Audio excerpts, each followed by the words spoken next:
When my hikes start in Teesdale, I often come through here, and it's a gorgeous place. What a better place to start than Middleton and Teesdale.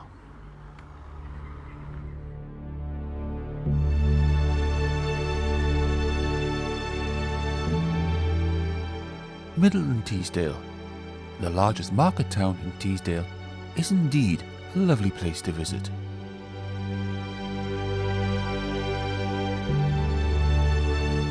Well, back in the Pennines again. And where we're off to today? Well, first things first, there are 2 mountain peaks on this one today. And I'm quite excited because it looks like a glorious day. 2, it could be slow going because it is quite warm out there. It's 23 degrees at the moment. So it could be slow going due to the heat. But I'm still excited to attempt Chapelfell top.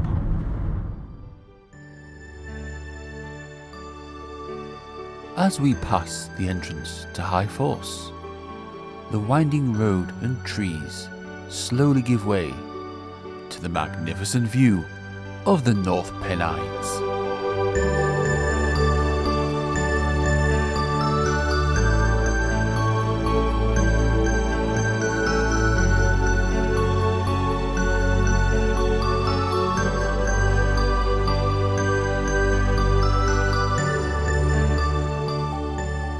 It's always nice to be back in the North Pennines.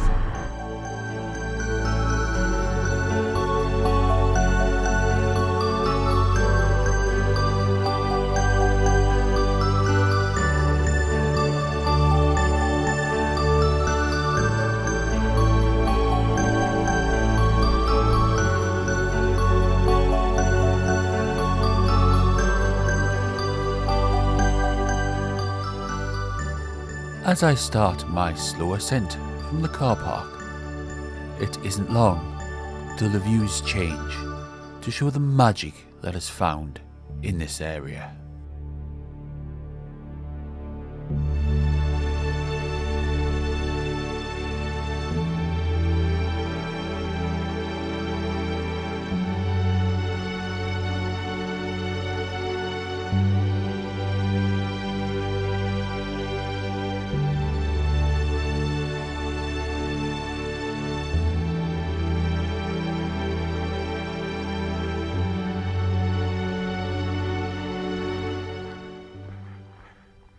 Something interesting.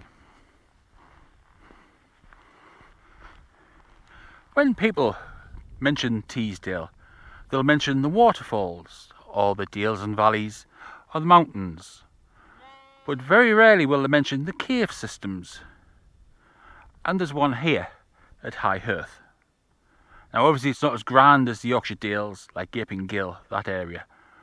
But there are caves here, and there have been prehistoric remains found.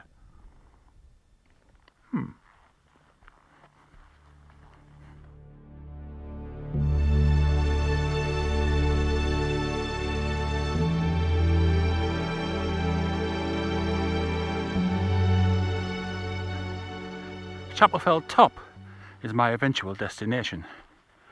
However, it is quite a short hike there and back, so might well fit in a few detours on the way. Starting with the first one, the strangely named Church Bowers. And here we are at the first stop, Church Bowers.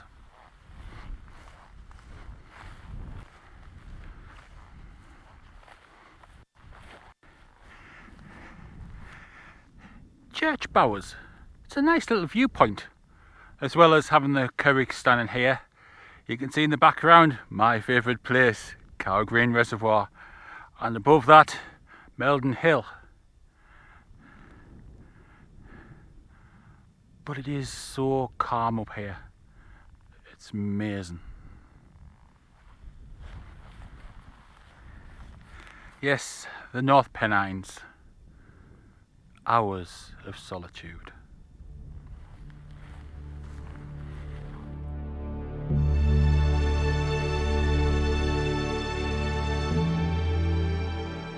As I leave church bowers behind, hiking across open moorland, the views are stunning. Exactly what this area is known for.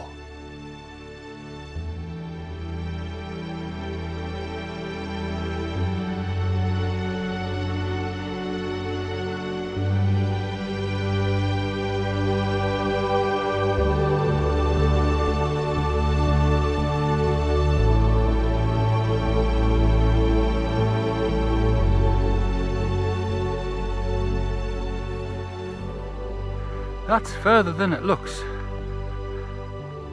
But here we are at Harthope Bank.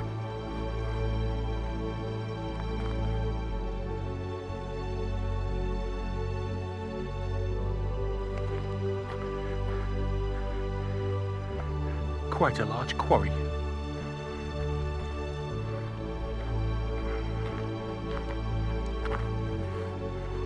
Quite impressive.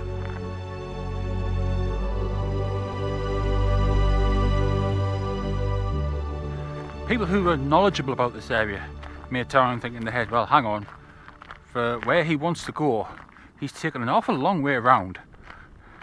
And as well as having the full day to do this, I thought might as well try and pick out some points of interest.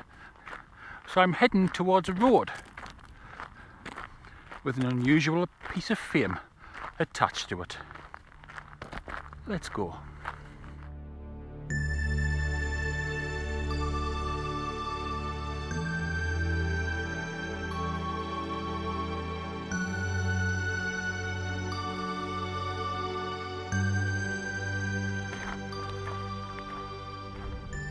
And here we are at that road, and it just looks like an ordinary road. Nothing special. Or is there? For that, we have to ascend a little bit further.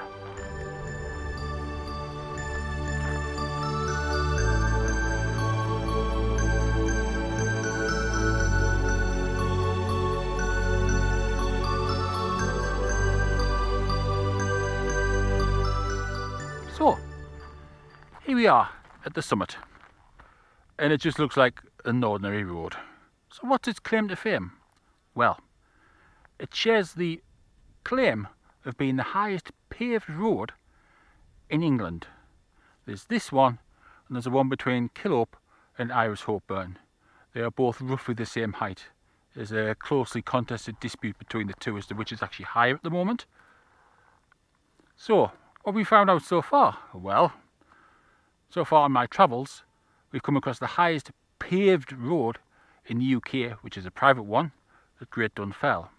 We've come across the highest public byway in the UK at Grasshill Causeway. And we're now at the highest public road in England here, all in the North Pennines.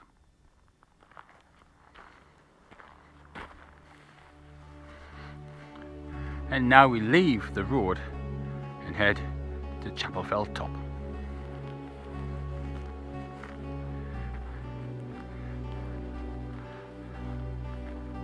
I've just walked across this and it's bone dry, thankfully, because this would have been a nightmare in the wet. It would have been revisiting the pallet walk all over again.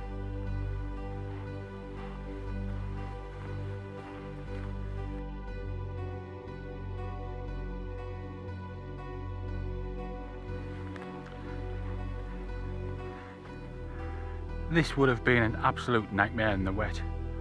Whew. I think I picked the right day.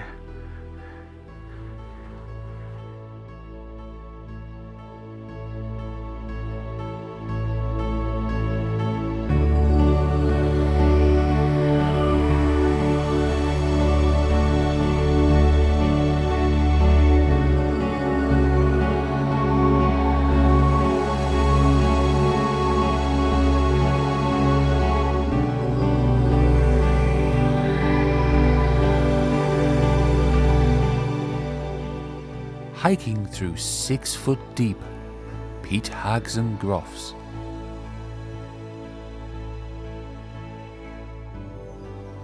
until I finally reach the summit of Chapelfell Top.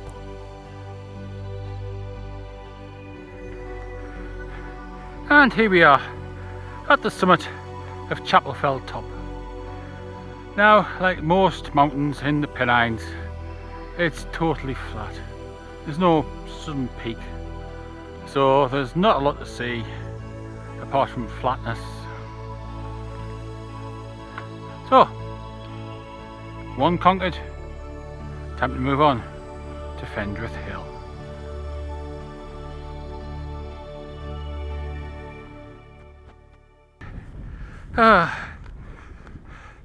And here I am at Fendrith Hill. Now, some of you may have noticed there's a gap between Chapelfell Top and Fendrith Hill, and for that you'll have to wait till the end.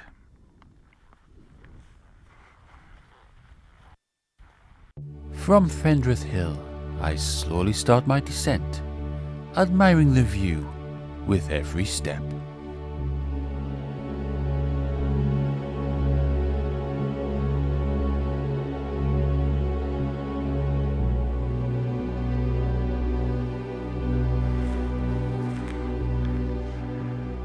It's not exactly what the Pennines are known for, but it is here. A ski lift. That's right. In the winter, skiing in the Pennines.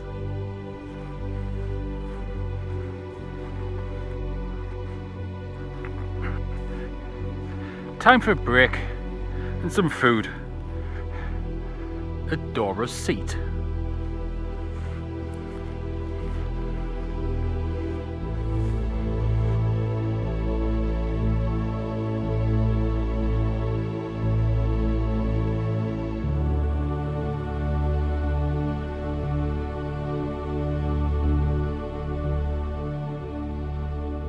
As I leave Dora's seat, making my way slowly to Black Law, hoping to capture some nice images of the up-and-coming sunset.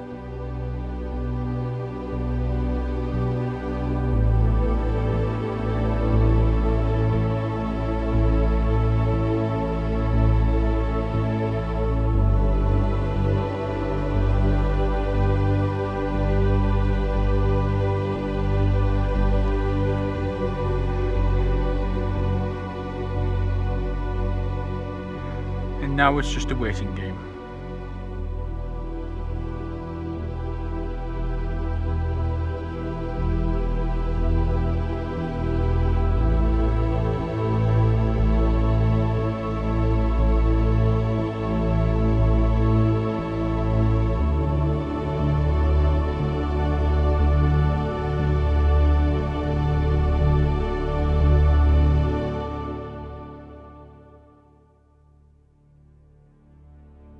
With the capturing of images done, it is a quick pack up and join the return route back to the car.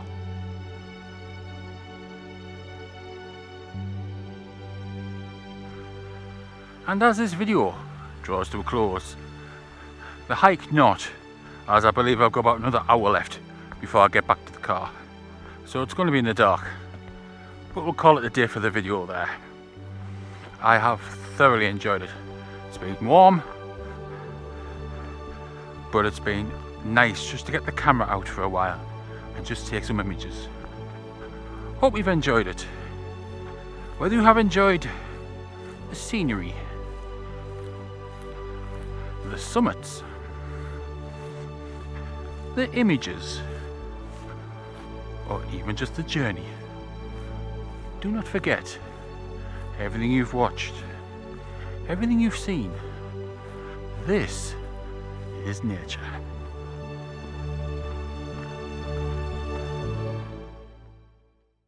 What follows, some viewers may find disturbing, but what you're about to see has been ignored for far too long and needs to be said.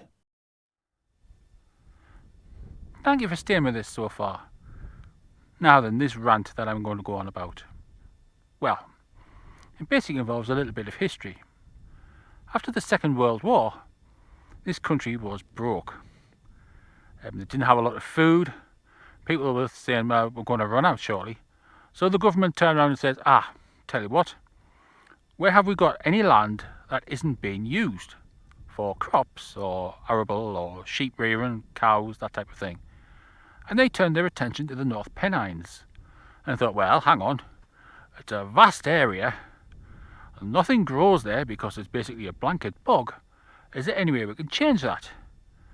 And they thought, well, it's a bit wet, it's very boggy, what can we do?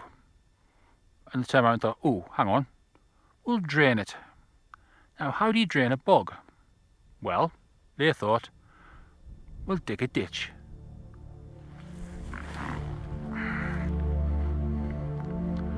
Like this one here. Mile upon mile of scar in the landscape. This land should be wall to wall green. It should be flat, moss, touch of grass, and instead we've got brown rivers, bare peat, all slowly being washed away. It's horrendous.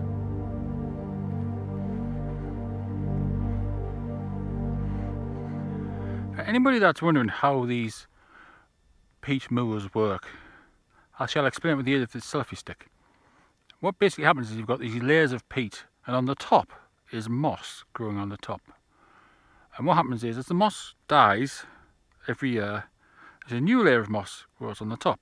Then that one dies, then a new layer, and it builds up layer upon layer upon layer. Now, and they reckon on a really, really good year, the layers will build up by approximately 1 millimetre per year. Now then, that there is about 2 to 3 millimetres.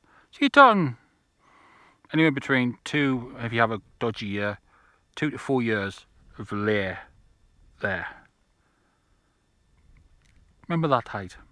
Right, remember? About 2 to 4 millimetres there.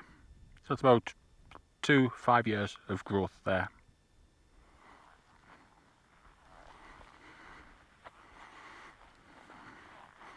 I'll turn it upside down so it's easier.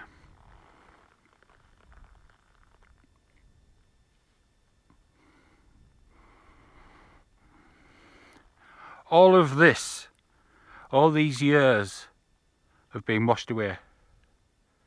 They reckon around about 1,500 years to build that much. And once it's gone, it's not coming back. And it's just been left. Nobody cares.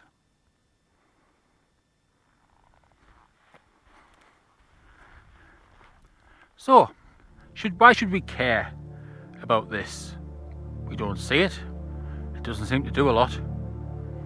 But what you have to remember is there's 1,500 years of CO2 absorbed in there. And when the rain washes it away, it gets released back into the atmosphere. And, as well as that, on the top, you have the moss. What's the problem with just moss? In the UK, we have some of the largest areas of blanket bog in Europe. And in the UK alone, those areas are responsible for soaking up more CO2, more carbon dioxide, than the entire forests of the UK, France and Germany combined. All due to plants like that. And we're killing them. This ditch is so big, it even shows up on maps.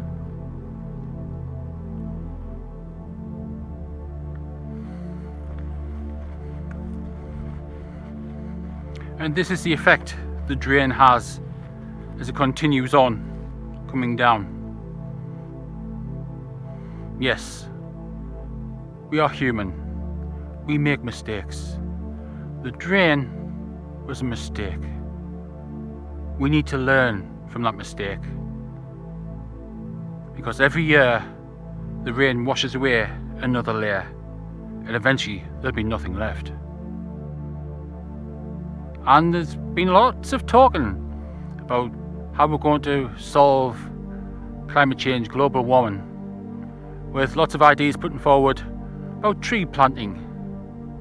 As I've just mentioned, this area soaks up more CO2 than most of the large forests, and yet it's been forgotten about and left to die.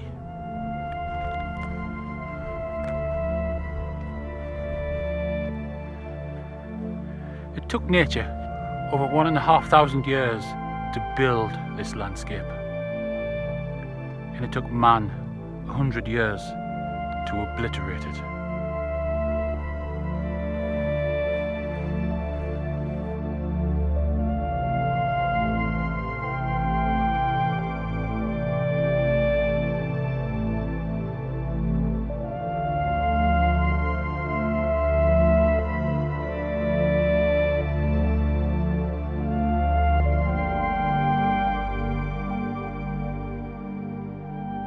Do not forget what you have watched, what you have seen. This is nature destroyed.